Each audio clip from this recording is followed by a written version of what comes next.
Rasul Paulus yang telah mengalami pertobatan menceritakan kembali kehidupan lamanya kepada orang-orang Yahudi. Paulus pernah menganiaya pengikut Tuhan sampai mati dan akhirnya bertobat setelah Yesus menyatakan dirinya. Saat itu Paulus melihat cahaya yang menyilaukan dan mendengar suara Tuhan Yesus. Orang-orang Yahudi yang mendengar cerita Paulus mulai marah dan hendak membunuh dia. Di dalam situasi seperti itu, Paulus dengan tegas mengatakan bahwa ia tetap hidup dengan hati nurani yang murni di hadapan Allah dan ia mengharap akan kebangkitan orang mati, yang mana itu menimbulkan perdebatan antar golongan sehingga Paulus harus diamankan. Tetapi orang-orang Yahudi mendakwa Paulus untuk dihukum mati. Seseorang yang didakwa melakukan pelanggaran harus ada tuduhan dan bukti, tapi lain halnya dengan yang dialami Paulus.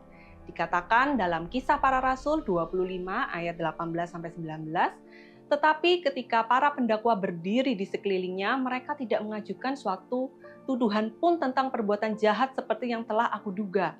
Tetapi mereka hanya berselisih paham dengan dia tentang soal-soal agama mereka dan tentang seorang bernama Yesus yang sudah mati. Sedangkan Paulus katakan dengan pasti bahwa ia hidup. Bagian pasal ini menceritakan bahwa Paulus bukanlah seorang penjahat yang telah melanggar hukum Romawi.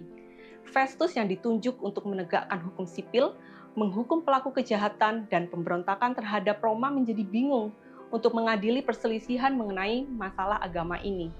Jika Festus ingin mengakhiri pengadilan Paulus dengan hasil yang sesuai dengan hukum Romawi, ia seharusnya menyatakan Paulus tidak bersalah dan membebaskannya. Tetapi dia seperti pemimpin sebelumnya ingin membantu orang-orang Yahudi dan menahan Paulus sebagai tahanan.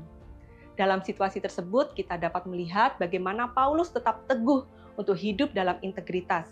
Apapun yang ia lakukan semata-mata karena imannya kepada Tuhan.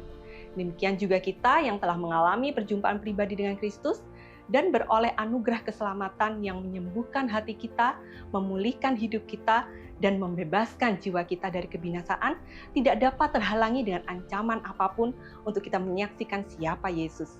Mari saudara, kita sama-sama juga belajar untuk hidup dalam integritas, hidup kudus, berhati-hati di dalam perkataan kita, perbuatan kita, pemikiran kita, sehingga tidak ada celah sedikit pun bagi orang yang ingin mendakwa kita selain hanya alasan iman kita kepada Kristus. Amin. Tuhan Yesus memberkati.